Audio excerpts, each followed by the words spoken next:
എബ്രായ ലേഖനത്തിൽ നിന്നാണ് ഒരു വാക്യം യേശുവിനെ കുറിച്ച് പറയാൻ ഇന്ന് രാത്രികാലം എൻ്റെ ഹൃദയത്തിൽ ദൈവം തന്നുവിട്ടിരിക്കുന്നത്.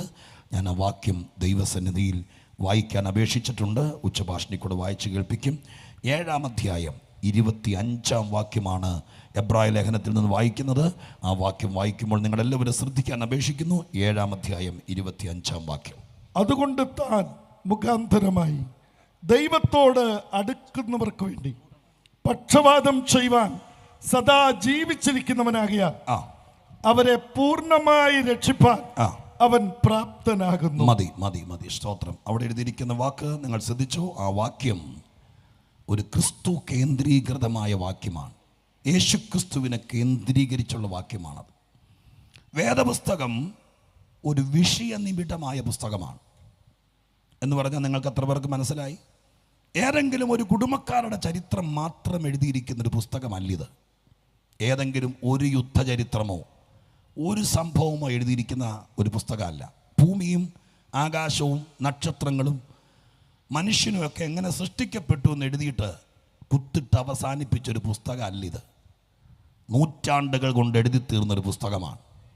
അതുകൊണ്ട് തന്നെ ഇതിനകത്ത് ഒരു വിഷയമല്ല, ഒരുപാട് വിഷയങ്ങളുണ്ട്. സ്തോത്രം. ഇന്ന് ലോകത്തിൽ 850 കോടി ആളുകൾ ജീവിച്ചിരിക്കുന്നു. 850 കോടി ആളുകൾക്ക് 80,500 കോടി വിഷയങ്ങളായിരിക്കാം.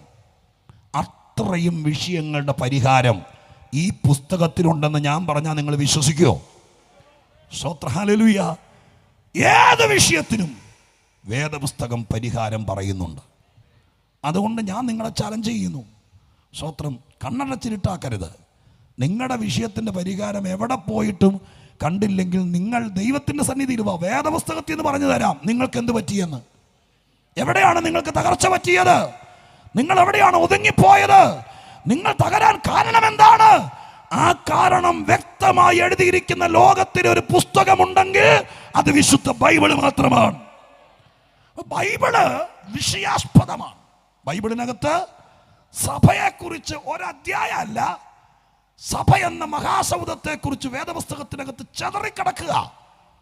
അത് കൂട്ടി യോജിപ്പിച്ച് പറയാൻ കൃപ ലഭിച്ചാൽ ഒരായുസ് കൊണ്ട് പറഞ്ഞു തീരുകയല്ല.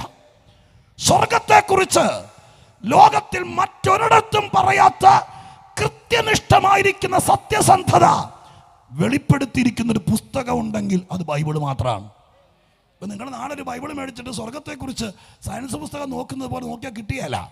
സ്തോത്രം. അതുകൊണ്ട് ഈ പുസ്തകത്തെക്കുറിച്ച് പറഞ്ഞപ്പോൾ കർത്താവ് പറഞ്ഞു, നമ്മളെക്കാളൊക്കെ ജ്ഞാനിയായ ഒരു രാജ്യത്തിൻ്റെ സ്തോത്രം വലിയൊരു മന്ത്രി യെരുശലേമിൽ പോയി ഭക്തനായിരിക്കുന്ന മനുഷ്യൻ, അദ്ദേഹം ബൈബിളിൻ്റെ ഒരു ഭാഗം മേടിച്ചുകൊണ്ട് വായിച്ചുകൊണ്ട് വരുന്ന വഴിക്ക് ദൈവത്തിന് ദയവ് തോന്നി. കാരണം വായിച്ചിട്ടൊന്നും പിടികിട്ടുന്നത് മനസ്സിലായി. അപ്പം ഞാനൊരു കാര്യം പറയാം, ഇത് വായിക്കാൻ തുടങ്ങുമ്പോൾ തന്നെ സ്വർഗത്തിലെ ദൈവം നിരീക്ഷിക്കാൻ തുടങ്ങും. സ്തോത്രം. അപ്പോൾ ഇത് മനസ്സിലാക്കി കൊടുക്കാൻ കഴിയുന്ന ഒരു കൊച്ചുപദേശിയെ ദൈവം നിർബന്ധിച്ച് ആ മനുഷ്യൻ രഥമേറി പോകുമ്പോൾ രഥത്തിനടുക്കൽ വിട്ടിട്ട് ചോദിപ്പിച്ചു, വായിക്കുന്നത് വല്ലതും മനസ്സിലാകുന്നോ എന്ന്. ആ മനുഷ്യൻ പറഞ്ഞു, എൻ്റെ ഭാഷയല്ലെന്നല്ല, ഒരുത്തൻ പൊരുൾ തിരിച്ചു തരാതിരുന്നാൽ എങ്ങനെ ഗ്രഹിക്കാൻ പറ്റും? അപ്പം അതിനർത്ഥം നിങ്ങൾക്ക് പിടി കിട്ടിയോ? അപ്പോൾ സ്വർഗം എവിടെയാണെന്ന് തപ്പി ഒരു ബൈബിൾ മേടിച്ച് വെച്ച് വീട്ടിലിരുന്ന് വായിച്ചാൽ കിട്ടിയല്ല. ഇതിനകത്ത് പൊരുൾ തിരിക്കാനുണ്ട്.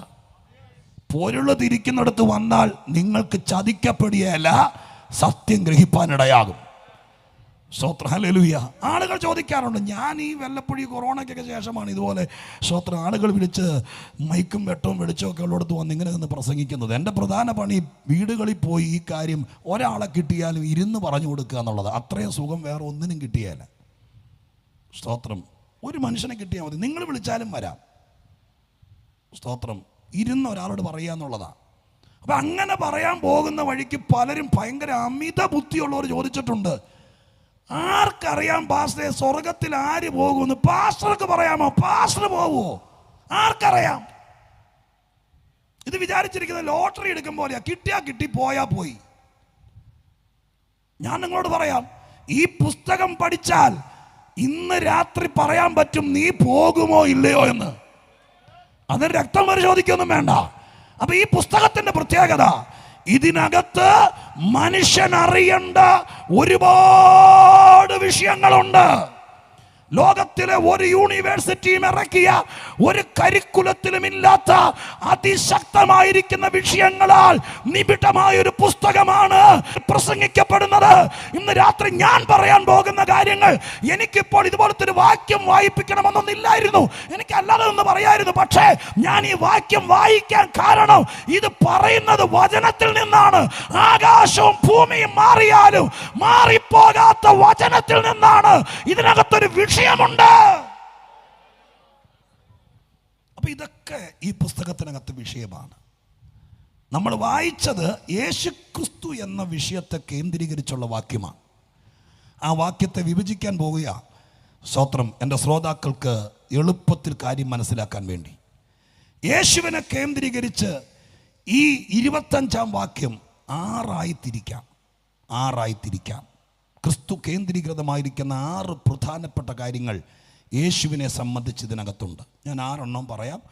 അത്യാവശ്യമുള്ള കാര്യങ്ങൾ മാത്രം പാസ്റ്ററിനോടൊരു സമയം പറഞ്ഞിട്ടുണ്ട്. ആ സമയത്തിനുള്ളിൽ നമുക്ക് അവസാനിപ്പിക്കുകയും ചെയ്യണമല്ലോ. സ്തോത്രം. അതുകൊണ്ട് ഈ 6 ഞാൻ പറഞ്ഞു വരാം. ഏറ്റവും പരിശുദ്ധാത്മാവ് ഏത് കാര്യമാണ് ഇവിടെ ഇരിക്കുന്നവർക്കും നിൽക്കുന്നവർക്കും ആവശ്യമെന്ന് സ്തോത്രം ദൈവത്തിനറിയാം. 6 6 രാത്രി പറയാൻ പറ്റുന്ന രീതിയിൽ എൻ്റെ മനസ്സിനകത്ത് ദൈവകൃപയെ ഞാൻ അടുക്കി പിറകി വെച്ചിട്ടുണ്ട്. പക്ഷേ അതെല്ലാം പറയാനൊന്നും ദൈവം സമ്മതിക്കത്തില്ലെന്ന് എനിക്കറിയാം.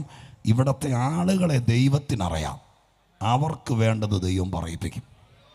സ്തോത്രം. അതിന് നിങ്ങളുടെ അമ്മമാരുടെയും പിതാക്കന്മാരുടെയും കർത്തൃദാസന്മാരുടെയും പ്രാർത്ഥന മാത്രം മതി. ബാക്കി ദൈവം ചെയ്തോളൂ. ഈ വാക്യത്തിൽ യേശു കേന്ദ്രീകൃതമായിരിക്കുന്ന, ക്രിസ്തു കേന്ദ്രീകൃതമായിരിക്കുന്ന 6 കാര്യങ്ങൾ ഞാനൊന്ന് പറഞ്ഞു വിടാം. നിങ്ങൾ ശ്രദ്ധിച്ചോ. സ്തോത്രം. പേനയുണ്ടെങ്കിൽ അടിവര ഇടുകയോ എഴുതുകയോ ചെയ്യുക. പേനയും പേപ്പറും ഇല്ലെങ്കിൽ കൈവരലെങ്കിലും ഒന്ന് മടക്കുക. ഞാൻ പറയുന്നത് ശരിയാണോ എന്നറിയാൻ വേണ്ടി. സ്തോത്രം. 1, 2 എന്ന് പറയുമ്പോൾ കേട്ടോളണേ. ഒന്നാമത്തെ കാര്യം, വാക്ക് തുടങ്ങുന്നത് ഇങ്ങനെയാണ്. അതുകൊണ്ട് താൻ മുഖാന്തരമായി എന്ന് പറയുമ്പോൾ ഒന്നാമത്തെ കാര്യം, യേശു ക്രിസ്തു ഒരു മുഖാന്തരമാണ്. ഞാൻ വിശദീകരിക്കാം. യേശു ക്രിസ്തു ഒരു മുഖാന്തരമാണ്. രണ്ടാമത്തത്, എന്നിട്ട് ഞാൻ തിരിച്ചൊന്നോടെ വരാം, അതായിരിക്കും എളുപ്പം. നിങ്ങളേക്കാനും പേന തുറന്നിരിക്കുകയല്ലേ. രണ്ടാമത്തെ കാര്യം, സ്തോത്രം, താൻ മുഖാന്തരമായി ദൈവത്തോട്. ഇപ്പം രണ്ടാമത്തെ കാര്യം, മനുഷ്യനെ ദൈവത്തോട് അടുപ്പിക്കുന്ന ക്രിസ്തു. സ്തോത്രം. നാടറിയേണ്ട, ഈ കാലഘട്ടം അറിയേണ്ട ഏറ്റവും പ്രധാനപ്പെട്ടൊരു വിഷയമാണ് മനുഷ്യനെ ദൈവത്തോട് അടുപ്പിക്കുന്ന ക്രിസ്തു. മൂന്നാമത്തത് അവിടെ എഴുതിയിരിക്കുന്നു, അവർക്ക് വേണ്ടി പക്ഷവാദം ചെയ്യുന്ന ക്രിസ്തു. മൂന്നാമത്തത് പക്ഷവാദം ചെയ്യുന്ന ക്രിസ്തു. നാലാമത്തത് അടുത്ത വാചകം എഴുതിയിരിക്കുന്നു, പക്ഷവാദം ചെയ്യേണ്ടതിന് സദാ ജീവിക്കുന്ന ക്രിസ്തു. സ്തോത്രം. സദാ ജീവിക്കുന്ന ക്രിസ്തു. 4, 5 സദാ ജീവിക്കുന്നവനാകിയാൽ അവരെ. അഞ്ചാമത്തെ കാര്യം, പൂർണ്ണമായി രക്ഷിക്കുന്ന ക്രിസ്തു. ആറാമത്തെ കാര്യം, ആ വാക്യം നിൽക്കുന്നത് ഇങ്ങനെയാണ്, രക്ഷിപ്പാൻ അവൻ പ്രാപ്തൻ. ആറാമത്തെ കാര്യം, പ്രാപ്തനായ ക്രിസ്തു. 6 രാത്രി സ്തോത്രം നല്ല സുന്ദരമായിട്ട് യേശുവിനെ പ്രസംഗിക്കാൻ പറ്റിയൊരു വാക്യമാണ്. സ്തോത്രം. നിങ്ങളുടെ മനസ്സിൽ കിടക്കട്ടെ, എവിടെയെങ്കിലുമൊക്കെ നമുക്ക് പ്രയോജനപ്പെടും. 6 കാര്യങ്ങൾ. 1, മുഖാന്തരമാകുന്ന ക്രിസ്തു. 2, മനുഷ്യനെ ദൈവത്തോട് അടുപ്പിക്കുന്ന ക്രിസ്തു. 3, പക്ഷവാദം ചെയ്യുന്ന ക്രിസ്തു. 4, സദാ ജീവിക്കുന്ന ക്രിസ്തു. 5, പൂർണ്ണമായി രക്ഷിക്കുന്ന ക്രിസ്തു. 6, പ്രാപ്തനായ ക്രിസ്തു. ഇങ്ങനെ 6 പ്രധാന കാര്യങ്ങൾ ആ വാക്യത്തിനകത്ത് ഒരു പുസ്തകം എഴുതാനുള്ള ആശയങ്ങൾ സമ്മാനിക്കുന്നതാണ് ആ വാക്യം. ഇനി ഞാൻ ആ വാക്യത്തിലേക്ക് യേശുവിനെ പറയാൻ നിങ്ങളുടെ ഉള്ളിലേക്ക് ആ വാക്യത്തിൻ്റെ ഓരോ ഭാഗങ്ങളെ കൊണ്ടുവരാൻ ആഗ്രഹിക്കുകയാണ്. ആദ്യത്തെ വാക്ക് നിങ്ങൾ കേട്ടല്ലോ. ആ വാക്യതാണ് മുഖാന്തരമാകുന്ന ക്രിസ്തു. എന്നെ കേൾക്കുന്ന പ്രിയപ്പെട്ടവരെ, ഞാൻ നിങ്ങളെ ഓർപ്പിക്കാം, ഈ ലോകത്തിൽ എല്ലാവരും എല്ലായിടത്തും എത്തിയത് ആരെങ്കിലുമൊക്കെ മുഖാന്തരമായതുകൊണ്ടാണ്. സ്തോത്രം. ഇപ്പം എന്നെ പരിചയപ്പെടുത്തിയ അധ്യക്ഷനായി വന്ന കർത്തൃദാസൻ പറഞ്ഞത് നിങ്ങൾ ശ്രദ്ധിച്ചായിരുന്നോ? എന്നെ അറിയില്ലായിരുന്നു, പക്ഷെ പവർ റോഷനി പ്രസംഗിക്കുന്ന ഒരാൾ മുഖാന്തരമായി ഇങ്ങനെ ഒരാളുണ്ടെന്ന് അറിയാൻ, അതുകൊണ്ട് എനിക്ക് ഇവിടെ വരാനൊത്തു. സ്തോത്രം. ആരെങ്കിലുമൊക്കെ മുഖാന്തരം എല്ലാവരും എല്ലായിടത്തും എത്തിയത്. സ്തോത്രം. അഡ്മിഷനൊക്കെ എടുക്കുന്ന സമയമാണ്, ആളുകൾ നെട്ടോട്ടമാണ്, ഒരുപാട് തരത്തിൽ അഡ്മിഷൻ കിട്ടും. അപ്പോൾ നമ്മൾ ഒരുപാട് പേരുടെ അടുക്ക് ചെല്ലും, എൻ്റെ കുഞ്ഞിന് മാർക്ക് കുറഞ്ഞു പോയി, ഡൊണേഷൻ കൊടുക്കാൻ കാശില്ല. ചിലർ മുഖാന്തരമായാൽ 10 രൂപ കൊടുക്കാതെ അഡ്മിഷൻ കിട്ടുമെന്ന്. പക്ഷെ അവരാരാന്നൊന്നും പുറത്ത് പറയുകയല്ല, അങ്ങനെ ഇങ്ങനെ ആവുകയില്ല. സ്തോത്രം. മനസ്സിലാകുന്നോ? നിങ്ങൾ ഈ കടയിലൊക്കെ കയറുമ്പോൾ, വേണ്ട പ്രൈവറ്റ് ബസ്സിൽ കയറുമ്പോൾ, കണ്ടിട്ടുണ്ടോയെന്നറിയല്ല, ഞാൻ ബസ്സിൽ കയറിയിട്ട് ഒത്തിരി നാളായി, അഹങ്കാരം പറയുകയല്ല, സ്തോത്രം, ഒത്തിരി നാളായി, എങ്കിലും ബസ്സിൽ കയറുമ്പോൾ ഞാൻ കണ്ടിട്ടുണ്ട് ഒത്തിരി. എന്നാണെന്നറിയാമോ? മുമ്പിൽ എഴുതി വെച്ചിട്ടുണ്ട് ഹൈപ്പോത്തിക്കേറ്റഡ് ബൈ SBI കുണ്ടറ. വണ്ടിക്കകത്ത് എഴുതി കണ്ടിട്ടുണ്ടോ? പ്രൈവറ്റ് ബസ്സിൽ കയറണം. സ്തോത്രം. കടയിൽ കയറിയാലും കാണും, ഇവിടുത്തെ ഏതെങ്കിലും കടയിൽ നാളെ കയറിയാലും കാണും, അവിടെ എഴുതി വെച്ചിട്ടുണ്ടായിരിക്കും ഒരു ചെറിയ board, hypothecated by Canara bank. എന്താ അതിൻ്റെ അർത്ഥം? അതിൻ്റെ അർത്ഥം ഇത്രയാണ്: ഞാൻ ഈ കട തുടങ്ങാൻ പ്രാപ്തനല്ലായിരുന്നു, കാനറ ബാങ്കുകാർ മുഖാന്തരമാണ് ഞാനിത് തുടങ്ങിയത്. ആ വണ്ടിക്കാരൻ പറയുകയാണ്, എനിക്ക് ഓട്ടോറിക്ഷ മേടിക്കാൻ പോലും നിവൃത്തിയില്ലായിരുന്നു, സ്തോത്രം, SBIക്കാർ മുഖാന്തരമാണ് ഞാൻ ഈ വണ്ടി മേടിച്ചതെന്ന് പറയാതെ എഴുതി വെച്ചിരിക്കുക. അയ്യോടാ, അതാ സത്യം. നിങ്ങളെന്നെ തിരിച്ചു നോക്കണ്ട. നീ നാളെ ബാങ്കിൽ പോയി മാനേജറോട് ചോദിക്കും, ഇന്നലെ വന്നൊരു ചെറുക്കൻ ഇങ്ങനെ പറഞ്ഞിട്ട് പോയി, ശരിയാണോ സാറേ ചോദിക്കും, അവർ കറക്റ്റായിട്ട് പറയും. സ്തോത്രം. അപ്പോ നിർവാഹമില്ലാത്ത പലരും ഇവിടെ പലതും ആയത് ആരൊക്കെയോ മുഖാന്തരമായിട്ടാ. ഞങ്ങൾ ദൈവദാസന്മാരുടെയും ദൈവമക്കളുടെയും ഭാഷയെ പറയും, ഒരു ഗതിയും പരഗതിയില്ലാതെ, സ്തോത്രം, വേര് പിടിക്കാതെ കിടന്ന സ്ഥാനത്ത് 10 രൂപ.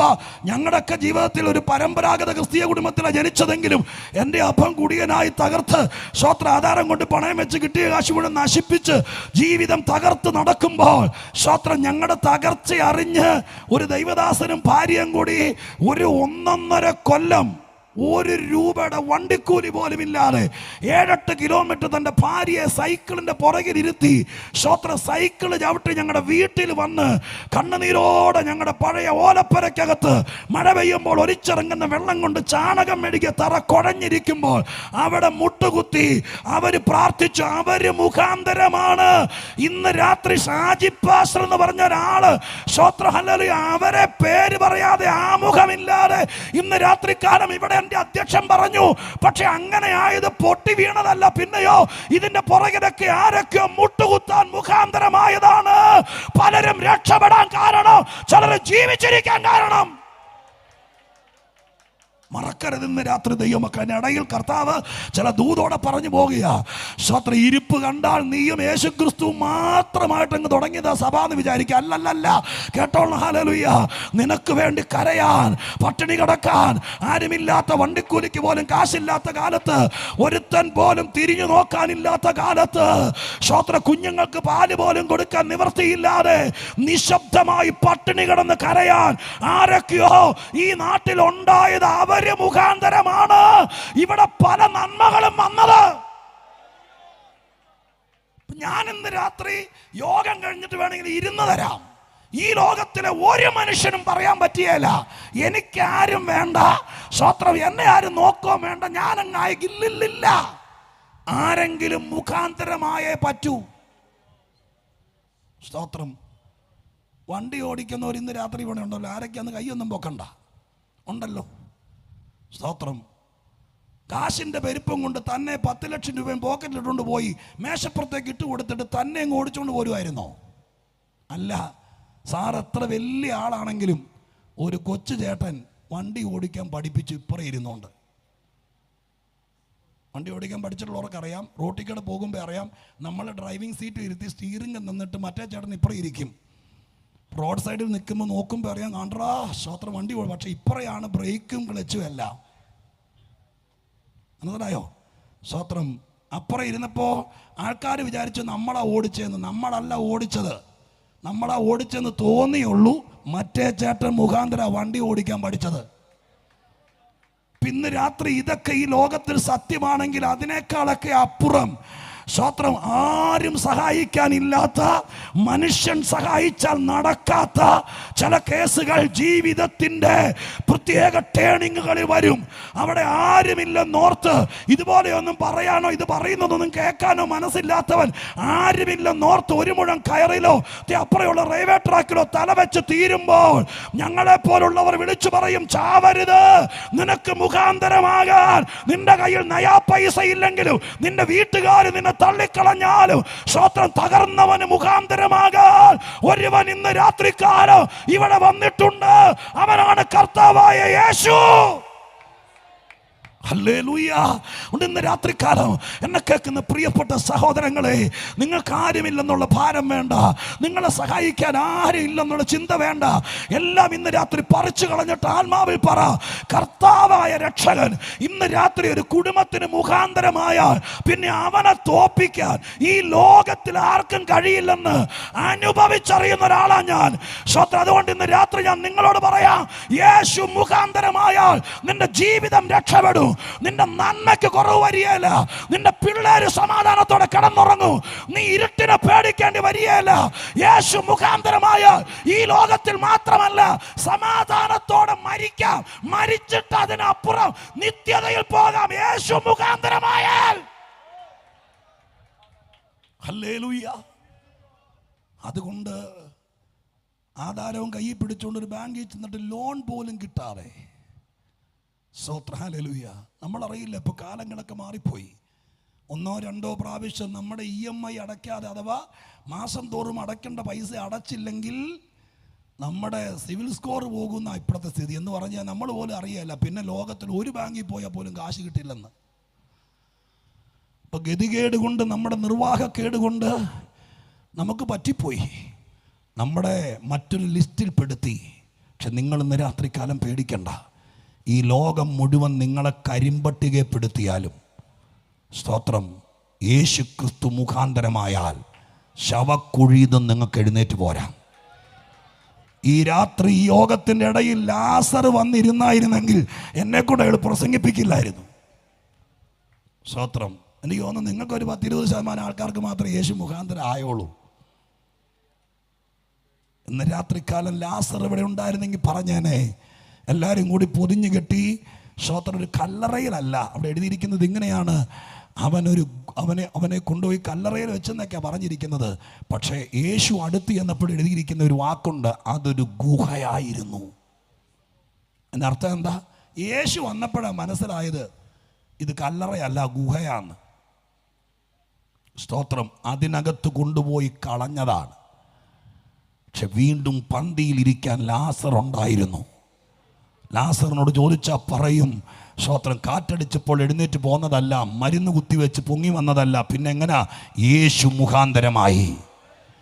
സ്തോത്രം. 12 കൊല്ലമായി രക്തസ്രാവം കൊണ്ട് ഏറിയ വൈദ്യന്മാരാൽ പലതും ശ്രമിച്ചിട്ടും ഒന്നും നടക്കാതെ, പറമ്പ് പോലും വിറ്റ് ചികിത്സിച്ചിട്ടും കാര്യം നടക്കാതെ മരണത്തിലേക്ക് പോയിക്കൊണ്ടിരുന്ന രക്തസ്രാവക്കാരി സ്ത്രീ ഈ തലയെ തുണിയിട്ടിരിക്കുന്ന അമ്മമാരുടെ ആന്റിമാരുടെ കൂടെ ഇരിക്കുമായിരുന്നെങ്കിൽ ഇന്ന് രാത്രി അവരിവിടെ എഴുന്നേറ്റ് ഒന്ന് തുള്ളിയേനെ. ഞാൻ ഇന്ന് രാത്രി ഇവിടെ നിൽക്കാൻ കാരണം, സ്തോത്രം, മരുന്നല്ല, യേശു മുഖാന്തരമാണ്. ഹല്ലേലൂയ. അതുകൊണ്ട് ഞാൻ വളരെ ലളിതമായി, ഇനി അധികം പറയണ്ടല്ലോ, വളരെ ലളിതമായി പറയാം. ആരുമില്ലാത്തവർക്ക്, ആധാർ കാർഡ് ഇല്ലാതെ, ആധാരമില്ലാതെ, സാലറി സർട്ടിഫിക്കറ്റ് ഇല്ലാതെ, ഗവൺമെന്റ് ഉദ്യോഗസ്ഥന്റെ ജാമ്യമില്ലാതെ നിനക്ക് വേണ്ടി മുഖാന്തരമാകാൻ ഒരുത്തൻ മരണത്തെ ജയിച്ച് ഉയർത്തെഴുന്നേറ്റിട്ടുണ്ട്. ആ കാര്യം കുണ്ടറക്കാർ അറിയാതിരിക്കരുത്. അതുകൊണ്ടാണ് ഇന്ന് രാത്രികാലം മറ്റൊന്നും പറയാതെ യേശുവിനെ തന്നെ പറയുന്നത്. അതുകൊണ്ട് ഈ രാത്രികാലം ഓർക്കണം, സ്തോത്രം, ഗതികെട്ട് ഒരു ഗതിയുമില്ലാതെ എന്ത് ചെയ്യണമെന്നറിയാതെ നിൽക്കുന്നവരാണെങ്കിൽ നിങ്ങൾ ഇന്ന് രാത്രി യേശുവേ എന്ന്, നിങ്ങളുടെ മതവും പശ്ചാത്തലം ഒന്നും നോക്കണ്ട, യേശുവേ എന്ന് ഹൃദയം കൊണ്ട് വിശ്വസിച്ച് വിളിച്ചാൽ ഞാനൊരു ഉറപ്പ് പറയാം, നിങ്ങൾ ഇരിക്കുന്നിടത്ത് നിങ്ങളുടെ തകർച്ചയെ മാറ്റാൻ യേശു ഒരു മുഖാന്തരമാകും. യേശു മുഖാന്തരമാകും. ഇനി ഞാൻ ആ ഭാഗത്തെ അധികം വിസ്തരിക്കേണ്ട. 6 ഭാഗമാണ് ഇതിനകത്ത് കിടക്കുന്നത്. അതെല്ലാം കൂടി പറയാൻ പറ്റത്തില്ലെന്നറിയാം, എങ്കിലും 1-2 നന്നായി പറയണ്ടേ. അതുകൊണ്ട് ഞാൻ അത് തന്നെ പറഞ്ഞു നിന്നാൽ അതൊരു ഉണർവ് യോഗമായിട്ട്, സ്തോത്രം, അത് അവസാനിക്കും. അതിലേക്ക് ഇനി അധികം പോകാതെ ഞാൻ വേഗത്തിൽ അടുത്ത 1-2 കാര്യം കൂടി പറയാം. ഇത് നിങ്ങളുടെ മനസ്സിൽ കിടക്കട്ടെ. ഒരു പക്ഷേ ഇന്ന് രാത്രി ഇതൊന്നും അത് ഉള്ളതുപോലെ ഒന്നുള്ളിലേക്ക് ഇറക്കാൻ പറ്റില്ലായിരിക്കാം. എങ്കിലും വേണ്ട, ഞാനൊരു ശുഭാപ്തി വിശ്വാസിയായ പ്രസംഗികനാണ്. അതുകൊണ്ട് ഏതെങ്കിലും കാരണവശാൽ 2 കൊല്ലം കഴിയുമ്പോൾ നിങ്ങളെ സഹായിക്കാൻ ആരുമില്ലാത്തൊരു സ്ഥിതി വരാതിരിക്കട്ടെ. അഥവാ വന്നാൽ ഈ പട്ടണത്തിൻ്റെ കെട്ടിടങ്ങളുടെ പുറകിൽ എന്നെപ്പോലൊരുത്തൻ വന്ന് ഈ കാര്യം പറഞ്ഞിരുന്നു എന്ന് നിങ്ങൾ മറക്കരുത്.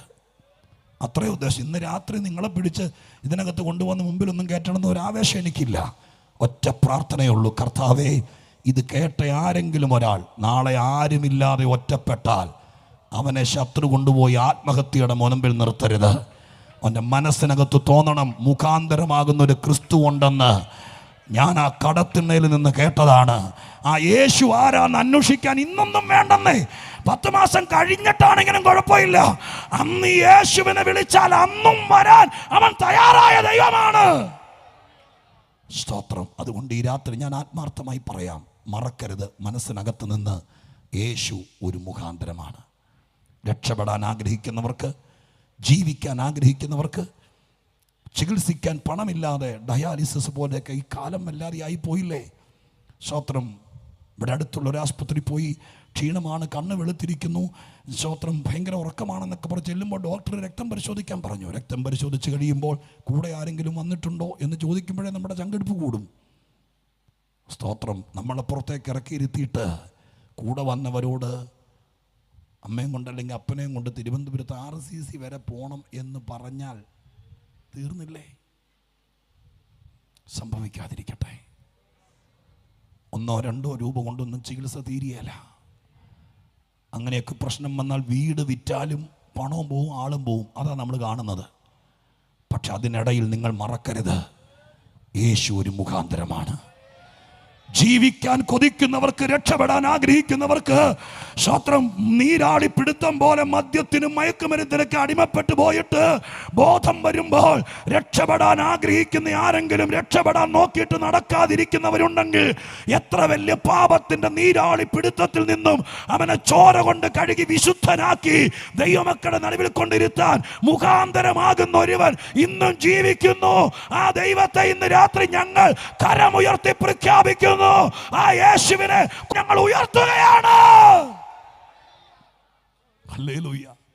ഓൺലൈനിലൊക്കെ കേൾക്കുന്ന ഒത്തിരി പേരുണ്ട്. ഇപ്പോൾ സാധാരണ ഞങ്ങൾക്ക് മുമ്പിലിരുന്ന് കിട്ടുന്നതിനേക്കാൾ ആയിരക്കണക്കിന് ആളുകളാ സ്തോത്രം ഈ ഓൺലൈനിൽ കിട്ടുന്നത്. നിങ്ങളോട് ഞങ്ങൾ സ്നേഹത്തോടെ പറയാം, വില മുടക്കി സ്തോത്രം ഈ കാര്യങ്ങൾ ഈ സഭ ക്രമീകരിക്കുമ്പോൾ ലോകത്തിൻ്റെ ഏതെങ്കിലും കോണിൽ 10 രൂപ പോലും മുടക്കില്ലാതെ നിങ്ങളുടെ വീട്ടിൽ നിങ്ങളിരുന്ന് കേൾക്കുമ്പോൾ നിങ്ങളുടെ ഹൃദയത്തിൽ കുറിച്ചു വെക്കണം, യേശു ഒരു വിഗ്രഹമല്ല. സ്തോത്രം. യേശു അങ്ങകലെ ആരെയും കാണാൻ അനുവദിക്കാത്ത ദൂരത്തിരിക്കുന്ന, ആണ്ടിൽ 1-2 പ്രാവശ്യം മാത്രം സ്തോത്രം അനുവദിക്കുന്ന ഒരു ദൈവമല്ല. മറിച്ച് കരയുന്നവൻ്റെ കൂടെ മുഖാന്തരമാകാൻ ഇറങ്ങി വരുന്നവനാണ്. നിന്റെ വീട്ടിൽ വന്ന് രക്ഷിപ്പാൻ മനസ്സുള്ളവനാണ് കർത്താവ്. നീ അങ്ങോട്ട് ചെല്ലണ്ട, അവൻ ഇങ്ങോട്ട് വന്നോളും. മനസ്സുകൊണ്ട് ആഗ്രഹിച്ചാൽ മതി. വാക്യത്തിലെ ആദ്യത്തെ ഭാഗം മുഖാന്തരമാകുന്ന ക്രിസ്തു. രണ്ടാമത്തെ വാക്ക് മനുഷ്യനെ ദൈവത്തോട് അടുപ്പിക്കുന്ന ക്രിസ്തു. അയ്യോ, ആ വാക്ക് ഈ പറഞ്ഞതിനേക്കാൾ ഗംഭീരമാണ്. അപ്പം അത് അടുക്കും ചിട്ടയുമായിട്ട് പഠിക്കണമെങ്കിൽ മനുഷ്യന് ദൈവത്തോട് അങ്ങനെ അടുക്കാൻ പറ്റൂ. അത് തന്നെ നമ്മുടെ പശ്ചാത്തലത്തിൽ വലിയൊരു തർക്ക വിഷയമാണ്. ഏത്? മനുഷ്യന് ദൈവത്തോട് അടുക്കാൻ പറ്റുമോ? സ്തോത്രം. മതപരമായ ചിന്തകളിൽ അത് അസാധ്യമാണെന്നാണ് ഭൂരിപക്ഷം പറയുന്നത്. ഞാൻ ഇത്രയും ആത്മാർത്ഥതയോടെ പറയുമ്പോൾ നിങ്ങൾ എന്നോട് പിണങ്ങുമെന്നറിയില്ല, എങ്കിലും സത്യസന്ധമായ കാര്യം പറയാം. സ്തോത്രം. വളരെ വളരെ സത്യമായ കാര്യങ്ങൾ. ദൈവത്തോടടുക്കുന്നതിനൊക്കെ ഭയങ്കര എതിർപ്പും തടസ്സവും പ്രശ്നങ്ങളൊക്കെ ഉണ്ട്. അങ്ങനൊരു പശ്ചാത്തലമുള്ള നാടായിരുന്നു. പക്ഷെ എന്നാൽ ഈ വാക്യം നിങ്ങൾ ശ്രദ്ധിക്കണം. മനുഷ്യനെ ദൈവത്തിൽ നിന്ന് അകറ്റാനല്ല, അടുപ്പിക്കാൻ ഒരുവൻ ലോകത്തിൽ വന്നിരുന്നു. മതം സ്ഥാപിക്കാനല്ല, ആളെ കൂട്ടാനല്ല, അത്ഭുതം ചെയ്യാനല്ല, മനുഷ്യനെ ദൈവത്തോട് അടുപ്പിക്കാൻ. നിങ്ങൾ വിദ്യാഭ്യാസമുള്ളവരല്ലേ, ചിന്തിക്കാൻ കഴിവുള്ളവരല്ലേ, ലോകത്തിൻ്റെ കയ്യിലിരിക്കുന്ന ഒരു ചെറിയ ഡിവൈസ് കൊണ്ട് ലോകത്തിൻ്റെ അറ്റത്തുള്ള കാര്യങ്ങളെ പോലും സൂക്ഷ്മ ബുദ്ധിയോടുകൂടി പരിശോധിക്കാൻ കരുത്തുള്ളവരല്ലേ. ഞാൻ നിങ്ങളെ ബഹുമാന പുരസ്സരം ചലഞ്ച് ചെയ്യുന്നു. മനുഷ്യനെ ദൈവത്തോട് അടുപ്പിക്കാൻ ഈ ലോകത്തിൽ വന്ന ആരെങ്കിലും ഉണ്ടോ എന്ന് അന്വേഷിച്ചിട്ട് അടുത്ത കൊല്ലം ഇവർ യോഗം വെക്കുകയാണെങ്കിൽ അന്ന് വന്ന ഒരു സാക്ഷ്യം പറ. ലോകത്തിൽ ഒരുത്തൻ മാത്രമേ വന്നിട്ടുള്ളൂ. എന്തിന്? മനുഷ്യനെ ദൈവത്തോട് അടുപ്പിക്കാൻ. സ്തോത്രം. ഹല്ലേലൂയ. ഞാനൊരു കാര്യം സ്പഷ്ടമായി പറയാം, നിങ്ങൾ അംഗീകരിച്ചാലും അംഗീകരിച്ചില്ലെങ്കിലും ഈ ലോകത്തിൽ നമ്മുടെ നാട്ടിൽ 2 അടിസ്ഥാനപരമായിരിക്കുന്ന വ്യവസ്ഥാപിതമായിരിക്കുന്ന കാര്യങ്ങൾ നടക്കുന്നുണ്ട്, നടന്നുകൊണ്ടിരിക്കുക. 24 മണിക്കൂർ നടന്നുകൊണ്ടിരിക്കുക. എന്തെന്നറിയാമോ?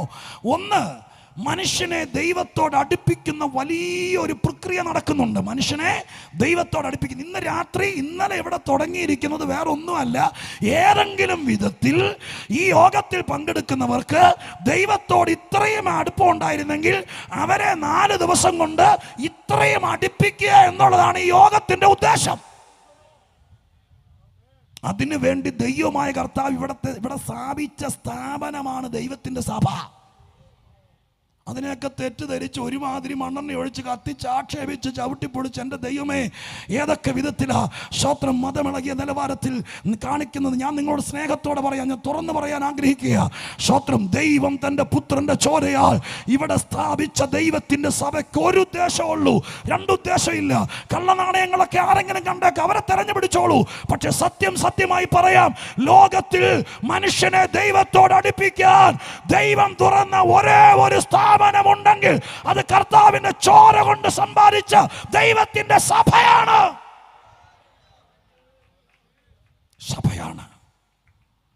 ഒരു സുവിശേഷകൻ, ഒരു സ്തോത്രം വലിയ ജ്ഞാനവും ലുക്കൊന്നും ഇല്ലെങ്കിലും ദൈവം ഏൽപ്പിച്ചതനുസരിച്ച് ഒറ്റമുണ്ട് കൊടുത്ത് സൈക്കിൾ പോലും ഇല്ലാത്തൊരു മനുഷ്യൻ ഒരാത്മഭാരം കൊണ്ട് നിങ്ങളുടെ വീടിൻ്റെ കോളിംഗ് ബെല്ലടിച്ചിട്ട് സ്തോത്രം സുവിശേഷം എഴുതി ഒരു ലഘുലേഖ നീട്ടുമ്പോൾ പുച്ഛിച്ച് തള്ളണമെങ്കിൽ തള്ളിക്കോ. പക്ഷെ ഞാനൊരു കാര്യം പറയാം, ആ മനുഷ്യനെ ദൈവം നിങ്ങളുടെ വീട്ടിൽ വിട്ടത് നിങ്ങളെ ദൈവത്തോട് അടുപ്പിക്കാനാണ്. അത് മതിയായിരുന്നു നിങ്ങളുടെ ജീവിതം രക്ഷപ്പെടാൻ. ഞാനിത് ഉന്നം വെച്ചാരോടോ ദൈവം പറയുകയാണ്. സാധ്യതകൾ പലതും നിന്റെ വീട്ടുവാതുക്കൾ കോളിംഗ് ബെൽ അടിച്ചു വന്നതാണ്. അന്നതിനെ സ്വീകരിച്ചിരുന്നെങ്കിൽ ഇന്ന് ഈ കരച്ചിൽ വേണ്ടി വരില്ലായിരുന്നു. സ്തോത്രം, അധികം വിദൂരമല്ലാത്ത ഭാവിയിൽ സ്തോത്രം കാലങ്ങളോട് തീർന്നു കഴിയുമ്പോൾ ദൈവം മരിച്ചവരെ ആബാലവൃത്തം സിംഹാസനം മുമ്പിൽ കൊണ്ടുവരും. ആ സമയത്ത് ദൈവം ഇതിൻ്റെ എല്ലാം തെളിവ് നിരത്തും. അന്ന് ഇവിടെ സമ്മതിക്കാത്തവന് സമ്മതിക്കേണ്ടി വരും. ദൈവം നീതിമാനെന്ന് കാണേണ്ടതിന് സ്വർഗം അവസരം തരാതെ ആരെയും ശിക്ഷിച്ചിട്ടില്ല. സ്തോത്രം. അപ്പൊ ദൈവത്തോട് അടുപ്പിക്കാൻ വേണ്ടി ഒരുപാട് കാര്യങ്ങൾ ഇവിടെ നടക്കുന്നുണ്ട്, ഒത്തിരി കാര്യങ്ങൾ നടക്കുന്നുണ്ട്. അപ്പോൾ തന്നെ നിങ്ങൾ ഓർത്തോളണം, മനുഷ്യനെ, ഈ ഇരിക്കുന്ന കുഞ്ഞുങ്ങളെ കണ്ടോ, ഈ പ്രായം മുതൽ മനുഷ്യനെ ദൈവത്തിൽ നിന്ന് അകറ്റാൻ വേണ്ടി വളരെ ഗൂഢമായ പരിപാടികൾ നമ്മുടെ നാട്ടിൽ നടക്കുന്നുണ്ട്. അറിയാത്ത നമ്മുടെ നാട്ടിൽ നടക്കുന്നുണ്ട്. അതിന് നമ്മൾ വേറെ, പക്ഷെ ഞങ്ങൾ വേദപുസ്തകത്തിന്റെ അടിസ്ഥാനത്തിൽ പറയും വേറൊരു ഉദ്ദേശമില്ല. മനുഷ്യനെ ദൈവത്തോട് അടുപ്പിക്കരുത്. ഈ പരുവത്തിലെ അവരെ സാക്ഷാൽ ദൈവത്തിൽ നിന്ന് അകറ്റിക്കളയണം. ആ നിലവാരത്തിൽ പ്രവർത്തിക്കുന്ന ഭയാനകമായ പ്രവർത്തികൾ ഇവിടെ നടക്കുന്നുണ്ട്. ഞാൻ അതിനെക്കുറിച്ച് ഓർക്കുമ്പോൾ ഈ അടുത്ത കാലത്ത് വരെയും സ്തോത്രം ദൈവത്തിൻ്റെ കൃപയാൽ യാത്ര ചെയ്ത് ശുശ്രൂഷിപ്പാൻ അവസരം തന്നൊരു ദൈവദാസനാണ് ഞാൻ. സ്തോത്രം, കേരളത്തിൽ അങ്ങോളം ഇങ്ങോളം വാഹനത്തിൽ യാത്ര ചെയ്ത് മഹാദൈവത്തിൻ്റെ കരുണ കൊണ്ട് ശുശ്രൂഷിക്കാൻ അവസരം ലഭിച്ചതുകൊണ്ട് ഞാൻ പകലും രാത്രിയെല്ലാം ഇതുപോലെ യാത്ര ചെയ്യുമ്പോൾ കഴിഞ്ഞ വർഷം കാസർഗോഡ് മുതൽ പാറശാല വരെ ഞാൻ കണ്ട ഒരു വലിയ പടുകൂറ്റൻ ഹോർഡിങ്സ്, വലിയ ഫ്ലക്സ് കൊണ്ട് സ്തോത്രം വലിയ കെട്ടിടങ്ങളുടെ മുകളിലും വലിയ ഹൈവേയുടെ തീരത്തെല്ലാം കേരള സർക്കാർ പണം കൊടുത്ത് സ്ഥാപിച്ച പടുകൂറ്റൻ ഹോർഡിങ്സ് കണ്ടു. നിങ്ങളും കണ്ടിട്ടുണ്ടായിരിക്കും. പിന്നെ നിങ്ങൾ സ്തോത്രം വലിയ തുണിക്കടയുടെയും സ്വർണ്ണക്കടയുടെയും മാത്രം ഹോർഡിങ്സ് ശ്രദ്ധിക്കത്തുള്ളെങ്കിൽ കണ്ടു കാണുകയില്ല. എല്ലാം ശ്രദ്ധിക്കുന്നവരാണെങ്കിൽ നിങ്ങൾ കണ്ടു കാണും. ഞാൻ പറയാം അതെങ്ങനത്തെയാണ്. വലിയ വെളുത്ത പ്രതലമാണ്, അതിൻ്റെ ഹൈലൈറ്റ് അതിനകത്തൊരു കറുത്ത ശവപ്പെട്ടിയാണ്. സ്തോത്രം. എന്നിട്ട് അതിനകത്ത് അധികം ഒന്നും എഴുതിയിട്ടില്ല, ഇത്ര എഴുതിയിട്ടുള്ളൂ: ലഹരി നിത്യമയക്കത്തിലേക്ക് എത്തിക്കും. നിങ്ങൾ ആരെങ്കിലും യാത്ര ചെയ്തപ്പോൾ കണ്ടോയെന്ന് എനിക്കറിയില്ല. വലിയ ബോർഡായിരുന്നു. കേരള സർക്കാരാണ്, ഒരു പരസ്യ കമ്പനിക്കാർ വെച്ചതല്ല, സർക്കാർ സ്ഥാപിച്ചതാണ്. കാസർഗോഡ് മുതൽ പാറശാല വരെയും സ്തോത്രം ഈ ഹൈവേയുടെ MC റോഡിൻ്റെയും ചെറു റോഡിൻ്റെ എല്ലാം നടുവിൽ ഇത്രയും സ്ഥാപിക്കണമെങ്കിൽ എത്ര രൂപ സർക്കാർ മുടക്കി കാണും? ഒറ്റ വാചകമുള്ളൂ, ശവപ്പെട്ടിയുടെ പണം എടുത്തിട്ട് കൊടുത്തിരിക്കുകയാണ്: ലഹരി നിത്യമയക്കത്തിലേക്ക് എത്തിക്കും. ഞാൻ ചോദിക്കുന്നു, എന്തിനാ സർക്കാർ കഴിഞ്ഞ ആണ്ടിൽ ഇത്ര ചടുലതയോടെ ഇങ്ങനെ കോടികൾ മുടക്കി ബോർഡ് വെക്കാൻ കാരണം ഞാൻ പറയാം. നിങ്ങൾ അറിഞ്ഞു കാണും, നമ്മുടെ വാട്സാപ്പിലൊക്കെ വന്നതാണ്. ഞാൻ ആദ്യം പറഞ്ഞ പോലെ ഈ പരുവത്തിനുള്ള പിള്ളേർ പഠിക്കുന്ന സ്കൂളിൻ്റെ കോമ്പൗണ്ടിൽ വട്ടം കറങ്ങി 6ാം ക്ലാസ്സുകാരനും 8ാം ക്ലാസ്സുകാരനും പെണ്ണാണെങ്കിലും ചെറുക്കനാണെങ്കിലും അവനെല്ലാം മയക്കുമരുന്ന് കൊടുത്ത് ആ പിള്ളേർ ബീഡി തീർത്ത് വലിക്കുന്നതിൻ്റെ വീഡിയോ എടുത്ത് ഒരു ഉളുപ്പും ഒരു ആക്ഷേപവും ഇല്ലാതെ സ്വത്രം അത് ഫേസ്ബുക്കിൽ പോസ്റ്റ് ചെയ്തത് നമ്മൾ ഈ പലരും കണ്ടതാണ്. നിങ്ങൾ കണ്ടോന്ന് അറിയില്ല, നമ്മൾ ഉപദേശിമാർ പലരും കണ്ടതാണ് ഇല്ലേ?